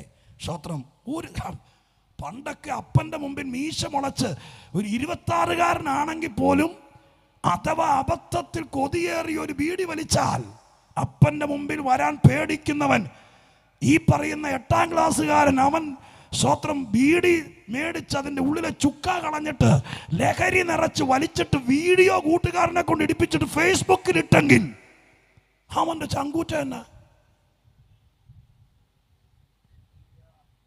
ഇവൻ ആരാ ഈ സാധനം കൊടുക്കുന്നത്? അതുകൊണ്ടാണ് ഞാൻ പറഞ്ഞത്, ഈ പരുവത്തിലുള്ള കുഞ്ഞുങ്ങളെ മുതൽ ദൈവത്തിൽ അകറ്റി നിത്യനാശത്തിലേക്ക് വിടാൻ ഇവിടെ ഭയങ്കര റാക്കറ്റുകൾ പ്രവർത്തിക്കുന്നുണ്ട്. സ്വത്രം ഇതിന്റെ പുറകിൽ സർക്കാരൊക്കെ ശ്രമിക്കുന്നുണ്ട്. പക്ഷെ ഞാൻ ഇന്ന് രാത്രി ഒരു കാര്യം പറയാം, ഈ പ്രവണതയ്ക്ക് അവസാനം ഉണ്ടാകണമെങ്കിൽ 1000 ബോർഡ് വെച്ചാലൊക്കില്ല, 10,000 ക്യാമറ വെച്ചാലൊക്കില്ല. മനുഷ്യൻ ദൈവത്തോടടുത്താൽ ഈ പ്രശ്നം തീർന്നു. അതന്നെ അങ്ങനെ ചിന്തിക്കാത്തേ. കാര്യം പറയുമ്പോൾ ഒരു വിഷമം തോന്നുന്ന സ്തോത്രം. നമ്മള് ഇതൊക്കെ ചെയ്തുകൊണ്ട് നടന്നവർ, ഇവരൊക്കെ പലരും സാക്ഷി, ഇവരൊക്കെ ഈ പാട്ട് പാടുന്ന സഹോദരന്മാരെയൊക്കെ അവരൊക്കെ സാക്ഷി എത്രയോ പ്രാവശ്യം ഞങ്ങൾ കേട്ടിട്ടുണ്ട്. സ്തോത്രം. പറഞ്ഞാൽ അവർ ഓരോ ദിവസം കുറച്ച് പറയും. ഇവരെ ഒന്നും പിടിച്ചാക്കിട്ടില്ലായിരുന്നു. പക്ഷേ സർവശക്തനായ ദൈവത്തോടടുത്തപ്പോൾ ഇതെല്ലാം ഒറ്റ രാത്രി കൊണ്ട് മാറി. ഞാൻ ഒന്നോടെ പറയും, എൻ്റെ കാര്യം ഞാൻ അധികം പറയാറില്ല, പക്ഷേ സ്തോത്രം നിങ്ങളുടെ ഇരിപ്പ് കണ്ടിട്ട് എൻ്റെ കാര്യം തന്നെ പറഞ്ഞാൽ ശരിയാവും തോന്നുന്നു. സ്തോത്രം. അതുകൊണ്ട് ഞാൻ കണ്ടതിൽ വെച്ച് ഞാനൊരു ഉപദേശം 24 വർഷമായിട്ട് ഒരു സഭയുടെ പാസ്റ്ററാണ് ഞാൻ. കുടിയന്മാരും തകർന്നവരും ഒത്തിരി കണ്ണുനീരുള്ളവരൊക്കെ എങ്ങനെയെങ്കിലും പോയി പിടിച്ചുകൊണ്ട് വന്ന് കുളിപ്പിച്ച് സഭയിലിരുത്തി. ഇപ്പോഴും നന്നായെന്നറിയില്ല, എങ്കിലും എൻ്റെ കഴിവിൻ്റെ പരമാവധി ശ്രമിക്കുന്നുണ്ട്. സഭയെ ഇറക്കി വിട്ടിട്ടുള്ള ഏതെങ്കിലും കാലത്ത് നന്നാവട്ടെ എന്നോർത്ത് വെച്ചുകൊണ്ടിരിക്കുക. സ്തോത്രം. അത് നിങ്ങൾക്ക് ഇഷ്ടപ്പെട്ടില്ലെന്ന് തോന്നല്ലേ? കഷ്ടപ്പെട്ടവനല്ലേ വിഷമം അറിയുള്ളൂ. ഇറക്കി വിടാൻ പരിപ്പോടെ നിന്നുകൊണ്ട് കമ്മിറ്റി കൂടിയാൽ മതി. ഒരുത്തനെ കൊണ്ടുവരണമെങ്കിൽ കമ്മിറ്റി കൂടിയാൽ പറ്റിയാല. മനസ്സിലായല്ലോ? അതെന്നെ കൊണ്ട് പറയിപ്പിച്ചാ ദൈവം, അല്ല നിങ്ങൾ പറയിപ്പിച്ചാ. സ്തോത്രം. അപ്പൊ ഇതിനൊക്കെ വാരിക്കൂട്ടി കൊണ്ടുവരാൻ വലിയ പാടുപെട്ടു. 1/2 ഭാഗം ശരിയായല്ലോ, ബാക്കിയോടെ ശരിയാവുമായിരിക്കാം. അതൊക്കെ ദൈവത്തിന് വിട്ടുകൊടുക്കുക. എങ്കിലും ഞാൻ കണ്ടതിൽ വെച്ച് ഏറ്റവും വലിയ ചെയിൻ സ്മോക്കറും രാവിലെ 5 മണി മുതൽ ഉറക്കം വരെ കുടിക്കുന്നൊരു മനുഷ്യനായിരുന്നു എൻ്റെ അപ്പൻ. സ്തോത്രം. ഞാൻ കഴിഞ്ഞ ദിവസം ഇവിടെ പ്രസംഗിച്ചപ്പോഴും ആൾക്കാർ ഓർത്തപ്പോഴും ഇങ്ങനെ പറഞ്ഞു, ഈ സ്തോത്രം ബീഡി വരിയൊക്കെ മാറ്റാൻ വേണ്ടിയിട്ട് ആളുകൾ ചെയ്യുന്ന പരിപാടിയുണ്ട്. സ്തോത്രം. ഇപ്പോഴും നമ്മുടെ കൂട്ടത്തിലൊക്കെ കാണും. നിങ്ങൾ ശ്രദ്ധിച്ചോണം, അവരെ ചുമ്മാ നിന്ന് ബബിൾക്കം ചവയ്ക്കുന്നവരെ കണ്ടിട്ടുണ്ടോ? ഈ ഇരിക്കുന്ന പിള്ളേരൊക്കെ തമാശന് ചവച്ച രസമുണ്ട്. 58കാരൻ ചുമ്മാ അരമണിക്കൂർ ഇടവിട്ട് ബബിൾക്കം ചവയ്ക്കുക. അന്നേരം ഓർത്തോളണം, പുള്ളി ശരിയായിട്ടില്ല. എന്നാ കാരണം എന്നറിയാമോ? ഈ വലിക്കേണ്ട നേരം വരുമ്പോൾ വല്ലാത്തൊരു ടെൻഡൻസി വരിക. അങ്ങനെ വരുമ്പോൾ പിന്നെ ഇതിനകത്ത് വന്നുകൊണ്ട് വലിക്കാൻ പറ്റിയല്ലോ. അതുകൊണ്ട് ആ കലി തീർക്കുന്നത് ബബിൾക്കത്തെ ചവിട്ട. ഗ്യാസ് മിഠായി തിന്ന് ലാസ്റ്റ് ബീഡി വലി നിർത്തിയവരല്ല നമ്മളീ പലരും. ഈ കുടിക്കേണ്ട നേരം കുടിച്ച് നടന്ന മനുഷ്യരൊക്കെ കുടിക്കേണ്ട നേരമാകുമ്പോഴേക്കും വല്ലാത്തൊരു അസ്വസ്ഥത വരും. അപ്പോൾ എന്ത് ചെയ്യുന്ന പറയാൻ, ഈ ഇടയ്ക്കൊരു പ്രസംഗിച്ചു പറഞ്ഞു കേട്ടു. സ്തോത്രം. അപ്പോൾ ഇദ്ദേഹത്തിനൊക്കെ വലിയ പ്രശ്നം വരും. അമ്മാമ്മ പോയ പുറകെ ആരാധനയ്ക്കും പ്രാർത്ഥനയ്ക്കും വന്നതാ, പക്ഷെ പുള്ളി പേടിച്ചിട്ട് കുടി നിർത്തിയിരിക്കുക. പക്ഷെ കുടിക്കേണ്ട നേരമാകുമ്പോഴേക്കും പുള്ളി അങ്ങ് അസ്വസ്ഥനാകും. വയലൻ്റ് ആകാതിരിക്കാൻ വേണ്ടി അമ്മാമ്മ സോഡാ മേക്കർ മേടിച്ച് വെച്ചിട്ട് 2 ഡബിൾ സോഡ അടിച്ചൊരു 4 നാരങ്ങ പിഴിഞ്ഞിട്ട് ഒരു കാന്താരിമുളകും കൂടി ഉടച്ചിട്ട് കൊടുക്കും. എന്നിട്ട് ഇച്ചിരി അച്ചാറും കൂടി വെച്ച് കൊടുക്കും. തൊട്ട് നക്കിയിട്ട് വലിച്ചു കുടിക്കും. അങ്ങനെ കിടന്നുറങ്ങും. എന്തോ വിഷമാന്ന് ഓർത്ത് നോക്കി. ഇന്ന് രാത്രി ദൈവത്തോടടുത്താൽ ഈ ടെക്നിക്ക് ഒന്നും വേണ്ട. ഞാൻ നിങ്ങളോട് പറയാം, നിങ്ങളുടെ കുഞ്ഞിനെ +2 കഴിയുന്നതിനേക്കാൾ മുമ്പ് ദൈവത്തോട് അടുപ്പിച്ചിട്ട് വിട്ടാൽ ലോകത്തിലെ ഏത് മഹാനഗരത്തിൽ പോയാലും നിങ്ങൾക്ക് സമാധാനത്തോടെ കിടന്നുറങ്ങാം.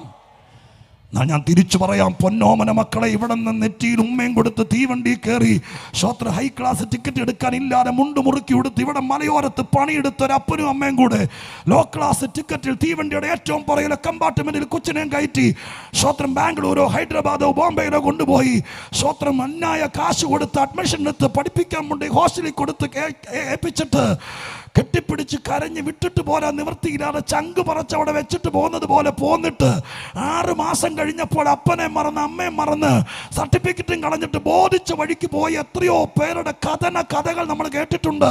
ഇന്ന് രാത്രി ഞാനിത് പറയുന്നതിന്റെ രഹസ്യം പറയാം. നിങ്ങൾ നിങ്ങളുടെ കൊച്ചിനെ ട്രാക്ക് ചെയ്യാൻ വേണ്ടി ഏതൊക്കെ സൂത്രങ്ങൾ നിങ്ങൾ മൊബൈലിൽ ഒപ്പിച്ച് വെച്ചാലും നിങ്ങളുടെ പിള്ളേരുടെ നിങ്ങളെ വിറ്റ കാശ് അവരുടെ ഉണ്ട്. അവരിതൊന്നും പിടിതരാതെ സൂപ്പർ പരിപാടികൾ നടത്തും. എന്നാൽ ഞങ്ങൾ പറയുന്ന കേക്ക്, ദൈവത്തോടടുത്താൽ പിന്നെ അവനെ പേടിക്കണ്ട. ദൈവത്തോടടുത്തവനെ തൊടാൻ ഈ ലോകത്തിലെ ഒരു ശക്തിയും വരികയില്ല. ദൈവത്തോട് അകലുമ്പോഴാണ് ഈ സകല പൈശാചിക വ്യാപാരങ്ങളും ഈ ടെൻഡൻസികളെല്ലാം മനുഷ്യനിൽ വരുന്നത്. ഈ രാത്രികാലം ഞങ്ങളെ തെറ്റിദ്ധരിക്കരുത്. ഈ യോഗമൊക്കെ സത്യത്തിൽ സ്തോത്രം ആള് കൂടുന്നുണ്ടോ ആള് വരുന്നുണ്ടെന്ന് ചോദിച്ചാൽ കള്ളം പറയില്ലോ, സത്യമാണ്. ആളൊക്കെ വരുന്നുണ്ട്. എന്താ കാരണം? എന്താ? അവർ ദൈവത്തോടടുക്കുന്നു. ദൈവത്തോടടുക്കുമ്പോൾ നിലനിന്ന് പോകാൻ ഒരു കൂട്ടായ്മയും പ്രാർത്ഥനയ്ക്ക് ആവശ്യമാണ്. അതുകൊണ്ട് അവർ പ്രാർത്ഥനയ്ക്കും ആരാധനയ്ക്കും വരുന്നു. അവർ ദൈവത്തോടടുക്കട്ടെ, നല്ല കാര്യമല്ലേ? അപ്പൊ ഈ വാക്യത്തിനകത്ത് എഴുതിയിരിക്കുന്നത് ഇങ്ങനെയാണ്: യേശു ക്രിസ്തു ഇവിടെ വന്നത് മനുഷ്യനെ ദൈവത്തോട് അടുപ്പിക്കാനാണ്. അതുകൊണ്ട് കർത്താവായ യേശുവിനെ രക്ഷകനായി സ്വീകരിച്ചാൽ അവന് ലഭിക്കുന്ന ഏറ്റവും വലിയ ഭാഗ്യം, ചിലപ്പോൾ അവൻ വലിയ കമ്പനിയിൽ നിന്നൊക്കെ അവനെ അകറ്റി നിർത്തും, ചിലപ്പോൾ വീട്ടുകാരവനെ അകറ്റി നിർത്തും, പക്ഷേ അവൻ്റെ ഭാഗ്യം ദൈവത്തോടടുക്കും. ദൈവത്തോടടുക്കാൻ വേണ്ടി കർത്താവ് എന്താ ചെയ്തതെന്നൊക്കെ അപ്പോസ്തലന്മാർ എഴുതിയിട്ടുണ്ട്. 1 പത്രോസ് 3:18 വായിക്കണ്ട, സമയം പോകുന്നതുകൊണ്ട് ഞാൻ ഒന്ന് പറഞ്ഞു വിടാം. വായിക്കാൻ വേണ്ടിയൊക്കെ എഴുതി കൊടുത്തത്, പക്ഷെ സമയം അതിക്രമിക്കുന്നത് ഞാൻ തിരിച്ചറിയുന്നു. 3:18 അവിടെ എഴുതിയിരിക്കുന്നത് ഇങ്ങനെയാണ്: സ്തോത്രം, അവൻ നമ്മെ ദൈവത്തോടടുപ്പിക്കേണ്ടതിന് വേണ്ടി ഒരിക്കൽ കഷ്ടം അനുഭവിച്ചു. നീതിമാനായി നീതി കെട്ടുവർക്ക് വേണ്ടി കഷ്ടം അനുഭവിച്ചു. അപ്പം യേശു ക്രിസ്തു മനുഷ്യനെ ദൈവത്തോട് അടുപ്പിച്ചത് പ്രസംഗിച്ചുകൊണ്ടല്ല. സ്തോത്രം, ക്രൂശിൽ മരിച്ച് മനുഷ്യന് വേണ്ടി ദൈവത്തിന് സന്നിധിയിൽ യാഗമായി തീർന്നിട്ടാണ് മനുഷ്യനെ ദൈവത്തോട് അടുപ്പിച്ചത്. കരമുയർത്തി ദൈവത്തിന് സ്തോത്രം പറയാമോ? ഒരു കാര്യോടെ പറഞ്ഞ് 2 കാര്യങ്ങൾ കമ്പിവാചകം പോലെ പറഞ്ഞ് നമുക്കൊന്നിച്ച് ഈ നല്ല കർത്താവിനെ മഹത്വപ്പെടുത്താം. ഇന്ന് രാത്രി എവിടെയെങ്കിലും ഇത് ഫലിച്ചോളും. ചിലരെങ്കിലും ദൈവത്തോട് അടുത്തോലും, ചിലർക്കെങ്കിലും വേണ്ടി ദൈവം മുഖാന്തരമായിക്കോളും. നമുക്കതിനു വേണ്ടി ദൈവസന്നിധിയിൽ ഏൽപ്പിക്കാം. 1 കാര്യമോ 1.5 കാര്യമോ പറഞ്ഞിട്ട് സ്തോത്രം നമുക്ക് ദൈവത്തിന് മഹത്വം കൊടുക്കാം. അതിനു മുമ്പ് നിങ്ങളാരും ധൃതി പിടിക്കരുത്. കാരണം പരിശുദ്ധാത്മാവ് ഈ രാത്രി ഇവിടെ ആർക്കൊക്കെയോ വേണ്ടി ഇറങ്ങി നിൽക്കുകയാണ്. അത് തിരിച്ചറിയുന്നവർ ഇന്ന് രാത്രികാലം അവഗണിക്കരുത്. ദൈവപ്രവൃത്തി വെളിപ്പെടാനിടയാകണം. സ്തോത്രം. അടുത്തത്, അങ്ങനെ ആരെങ്കിലും ദൈവത്തോടടുത്താൽ അവർക്ക് വേണ്ടി പക്ഷവാദം ചെയ്യുന്നവനാണ്. സ്തോത്രം, പക്ഷവാദം ചെയ്യുന്നവൻ. ആ വാക്ക് പറയണമെങ്കിൽ ഒരു അരമണിക്കൂറെങ്കിലും വേണം നന്നായി പറയണമെങ്കിൽ. നിങ്ങൾ ശ്രദ്ധിക്കണം, 2 പദങ്ങൾ യേശുവിനെക്കുറിച്ച് വേദപുസ്തകത്തിൽ പറയുന്നുണ്ട്. ഒന്ന്, പൗലോസ് എഴുതിയ മറ്റൊരു ലേഖനത്തിനകത്ത് എഴുതിയിരിക്കുന്നത് ഇങ്ങനെയാണ്: ദൈവത്തിനും മനുഷ്യർക്കും മധ്യേ മധ്യസ്ഥൻ ഒരുവൻ മാത്രം, യേശുക്രിസ്തു. അവിടെ മധ്യസ്ഥനാണ്. ആ വാക്കുകൾ ശ്രദ്ധിച്ചോളണം. ദൈവത്തിനും മനുഷ്യർക്കും മധ്യേ. മനുഷ്യനെന്ന് പറയുമ്പോൾ ആരുമാകാം, അവർക്കിടയിൽ മധ്യസ്ഥനായി നിൽക്കുന്നവനാണ് യേശു. എന്നാൽ ഈ വാക്യം പറയുന്നത് ദൈവത്തിനും മനുഷ്യർക്കും മധ്യേ എന്നല്ല. ഈ മനുഷ്യരുടെ കൂട്ടത്തിൽ നിന്ന് ആരെങ്കിലും ദൈവത്തോടടുത്താൽ ആ ദൈവത്തോടടുക്കുന്നവർക്ക് വേണ്ടി യേശു മധ്യസ്ഥനാകുമെന്നല്ല, യേശു പക്ഷവാദം ചെയ്യുന്നവനാകും. രണ്ടും തമ്മിൽ ഭയങ്കര വ്യത്യാസമാണ്. മധ്യസ്ഥനായി വരുന്നവനും പക്ഷവാദം ചെയ്യാൻ വരുന്നവനും.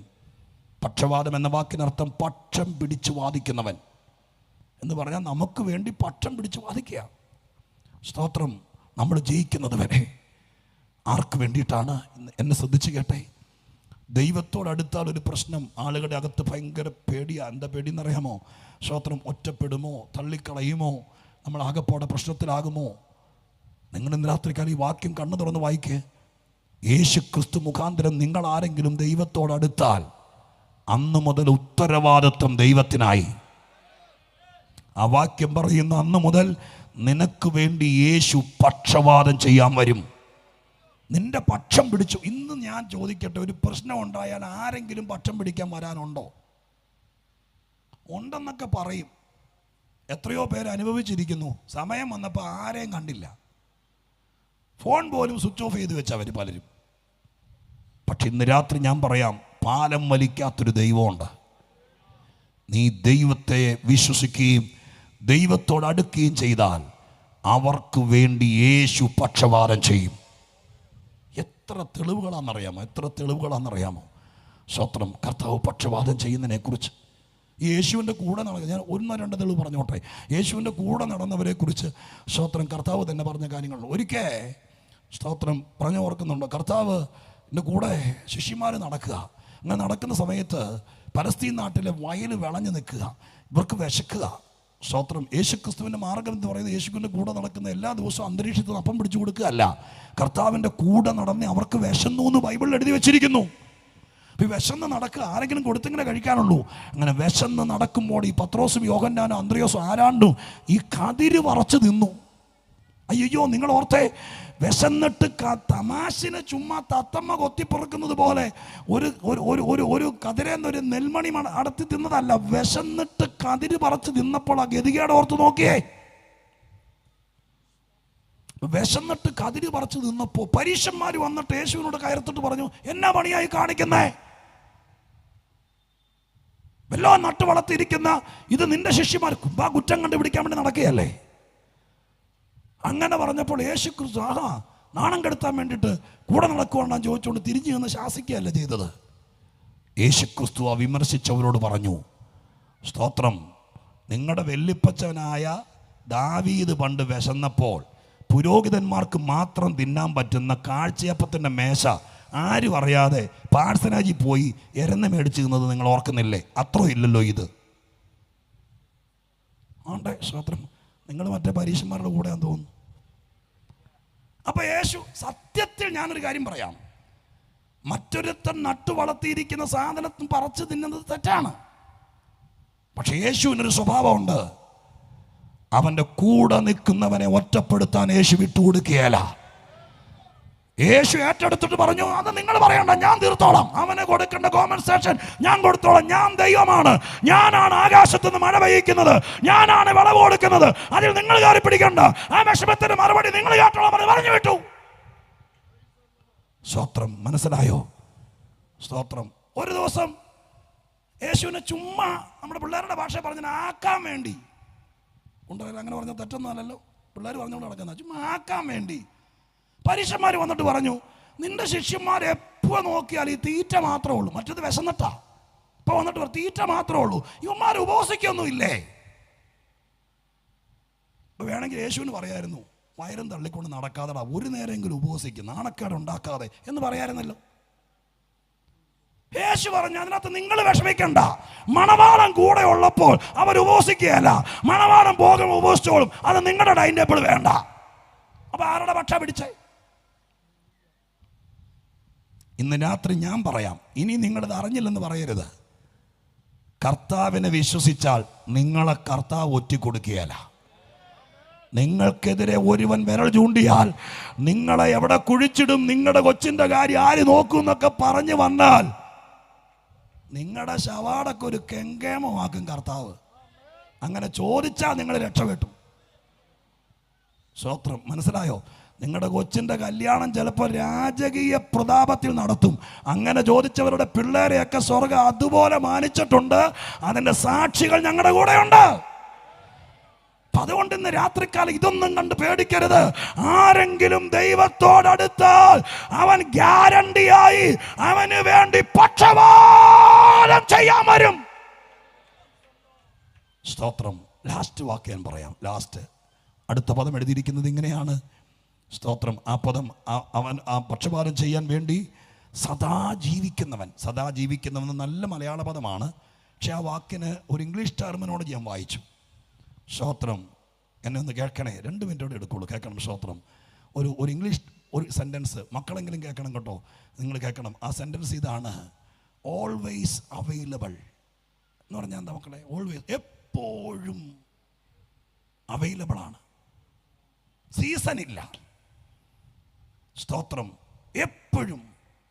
ഞായറാഴ്ച മാത്രം തുറക്കുന്ന ഓഫീസ് അല്ല യേശുവിൻ്റെ. സദാ ജീവിക്കുന്നവനെന്ന് മലയാളത്തിൽ വന്നത്. സ്തോത്രം. എപ്പോഴും അവൈലബിൾ ആണ്. നിങ്ങൾ പാതിരാത്രി എൻ്റെ യേശുവേ എന്ന് വിളിച്ചാൽ ഫോൺ ഓഫ് ചെയ്തിട്ട് ഞങ്ങൾ ഉപദേശിമാര് തിരിഞ്ഞു കിടന്നുറങ്ങും, പക്ഷെ യേശു തിരിഞ്ഞു കിടക്കുകയല്ല. നീ ദൈവത്തോടടുത്താൽ നിനക്ക് വേണ്ടി 24 മണിക്കൂറും അവൈലബിൾ ആകുന്ന ഒരുവൻ ഉണ്ടെങ്കിൽ അത് വേറെ ആരുമല്ല. ഒരു ഓൺ കോൾ ഡോക്ടർ ഒന്നും സമയത്ത് കിട്ടിയെന്നിരിക്കില്ല, പക്ഷേ നിന്റെ കുഴി കടന്ന് വിളിച്ചാലും ദൈവത്തോടടുക്കുന്നവർക്ക് വേണ്ടി ഓൾവേസ് അവൈലബിൾ. അതിന് നീ പ്രത്യേകിച്ച് സമയമൊന്നും നോക്കണ്ട. യേശു നിനക്ക് വേണ്ടി വാതിൽ തുറന്നിട്ടിരിക്കും. സ്തോത്രം. 5-ാമത്തെ കാര്യം, പൂർണ്ണമായി രക്ഷിക്കുന്ന യേശു എന്ന് പറഞ്ഞ അർത്ഥം എന്താ? രക്ഷയുടെ പൂർണ്ണത. അതെപ്പോഴാണ് നടക്കുന്നത്? രക്ഷയുടെ പൂർണ്ണത എന്ന് പറഞ്ഞാൽ, ഇപ്പോൾ വീടില്ലാത്ത ഒരാൾ ഇവിടെ ഇരുന്നുകൊണ്ട് സുവിശേഷം കേൾക്കുക. ഞാൻ ഈ പറഞ്ഞ കേട്ടോടെ കൊണ്ട് നിങ്ങൾക്ക് അങ്ങ് വിശ്വാസം വന്നു, നിങ്ങൾ കർത്താവിനെ വിശ്വസിച്ചപ്പോൾ ദൈവം ഭാഗ്യവശാൽ നിങ്ങൾക്കൊരു വീടിൻ്റെ ക്രമീകരണം ചെയ്തു. ഇന്ന് രാത്രി 10 ലക്ഷം രൂപ കടമുള്ള ഒരാൾ റോട്ടിൽ നിന്ന് കേട്ടു ഞാൻ പറയുന്നത്, വിശ്വസിച്ച് ദൈവത്തെ വിളിച്ചു. ഭാഗ്യം കൊണ്ട് നിങ്ങളുടെ കടത്തിൽ 50% എഴുതിത്തള്ളി, ബാക്കി 50% 1 കൊല്ലം കൊണ്ട് തീർത്താൽ മതി എന്ന് പറഞ്ഞു. അപ്പോഴത്തേക്കും പിള്ളേരാരാണ് ജോലിക്ക് പോയി, തീർത്തു. ഒരു ഭാഗ്യമാണ് അത്. നിങ്ങൾ കഴുത്തെ കുരുക്കിടാനിരുന്നപ്പോൾ നിങ്ങൾക്ക് കിട്ടിയ രക്ഷയാണ് 10 ലക്ഷം രൂപ കടം എഴുതിത്തള്ളിയത്. പക്ഷെ വേദപുസ്തകത്തിൻ്റെ ഭാഷയിൽ അത് രക്ഷയുടെ പൂർണ്ണതയല്ല. പിന്നെയും കടം വരാം, പിന്നെയും രോഗം വരാം.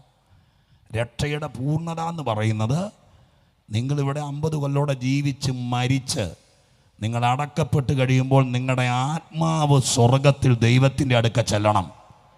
അപ്പോഴാണ് രക്ഷയുടെ പൂർണ്ണതയാകുള്ളൂ. അത് തരാൻ ഈ ലോകത്തിൽ ഒരുത്തനുണ്ടെങ്കിൽ യേശു മാത്രമേ ഉള്ളൂ. അപ്പോൾ ദൈവത്തോട് അടുത്തുള്ള ഗുണം ഞാൻ പറയുന്നത് കേട്ടോ. അതിൽ നിലനിന്നാൽ നിങ്ങൾക്ക് ഇവിടെ വീട് കിട്ടും, കാറ് കിട്ടും, മുഴ പോകുമെന്നല്ല, ഇതൊക്കെ സംഭവിച്ചേക്കാം. പക്ഷേ അതിനപ്പുറം രക്ഷയുടെ പൂർണ്ണത, അഥവാ കാലങ്ങൾ ഓടി തീർന്നു കഴിയുമ്പോൾ ഈ ആകാശം കൊടുമടക്കത്തോട് ഒഴിഞ്ഞു പോകും, ഈ ഭൂമി മാറിപ്പോകും. അത് കഴിയുമ്പോൾ നിത്യ പർദീസ തുറക്കപ്പെടും. അവിടെ ദൈവത്തോട് കൂടെ, അവിടെയാണ് രക്ഷയുടെ പൂർണ്ണത. അവിടെ കൊണ്ടെത്തിക്കും. ലാസ്റ്റ് വാക്ക്, യേശുക്രിസ്തു പ്രാപ്തനാണ്. പ്രാപ്തൻ. സ്തോത്രം. അതിന് അനുയോജ്യമായ ഒരൊറ്റ വാക്ക് പറയാം ഞാൻ. പണ്ട് ദാനിയേലിനെ സിംഹക്കുഴി കൊണ്ടിട്ടു. 6-ാം അധ്യായത്തിലാണ് ദാനിയേൽ. പടുകൂറ്റൻ സിംഹങ്ങൾ വസിക്കുന്ന ഗുഹയ്ക്കകത്തേക്ക് ദാനിയേലിനെ കൊണ്ടിട്ടതിന് ശേഷം ഒരു കല്ലുകൊണ്ട് ഗുഹയുടെ വാതിലടച്ചിട്ട് ആ രാഷ്ട്രത്തിൻ്റെ സകല കൗൺസിൽ മെമ്പേഴ്സും കൂടി അവരുടെ മോതിരി മുദ്ര വെച്ചു, ഇവൻ ഒരിക്കലും ഇനി രക്ഷപ്പെടരുത്. പക്ഷെ രാജാവിന് മനസ്താപം ഉണ്ടായി, രാത്രി ഉറങ്ങിയില്ല. നേരം വെളുത്തപ്പോൾ ദുഃഖശബ്ദത്തോടെ രാജാവ് ദാനിയേലിനെ വിളിച്ചു. ദാനിയേൽ സന്തോഷമുള്ള സ്വരത്തോടെ തിരിച്ചു പറഞ്ഞു, രാജാവ് ദീർഘായുസ്സോടെ ഇരിക്കട്ടെ. ഞെട്ടിത്തരിച്ചുകൊണ്ട് ബാബേൽ സാമ്രാജ്യത്തിൻ്റെ ആധിപത്യം പുലർത്തുന്ന രാജാവ് ദാനിയേലിനോട് ചോദിച്ചൊരു ചോദ്യമുണ്ട്. ആ ചോദ്യം ഇതാണ്: സ്തോത്രം, സിംഹങ്ങളുടെ കയ്യിൽ നിന്ന് രക്ഷിപ്പാൻ നിന്റെ ദൈവം പ്രാപ്തനാണോ? നിങ്ങൾ നോക്കിയേ. സ്തോത്രം, സിംഹങ്ങളുടെ വായിൽ നിന്ന് രക്ഷിപ്പാൻ ഇന്ന് രാത്രി നിങ്ങൾ ദൈവത്തിൻ്റെ പ്രാപ്തി അറിയണം. ദൈവത്തോട് അടുത്താൽ ദൈവത്തിൻ്റെ പ്രാപ്തി എന്താണെന്ന് ദൈവം കാണിക്കും. നിങ്ങൾക്കെതിരെ ആഭിചാരമോ ക്ഷുദ്രമോ ഇതൊക്കെ മലയാളികൾ ഒത്തിരി പറയുന്നതാണ്. ഇതെല്ലാം കൂടി അങ്ങ് സ്തോത്രം ആഫ്രിക്കയിൽ നിന്ന് തലയോട്ടി കൂടോത്രം ചെയ്യുന്നവനെ കൊണ്ടുവന്ന് നിങ്ങളുടെ വീടിൻ്റെ മുറ്റത്ത് പന്തൽ കെട്ടി ഹോമം നടത്തിയാലും ദൈവത്തിൻ്റെ പ്രാപ്തി അറിയണമെങ്കിൽ ദൈവത്തോട് അടുക്കണം. സ്തോത്രം. ഇവിടെ ഇരിക്കുന്ന ദൈവമക്കൾക്കറിയാം.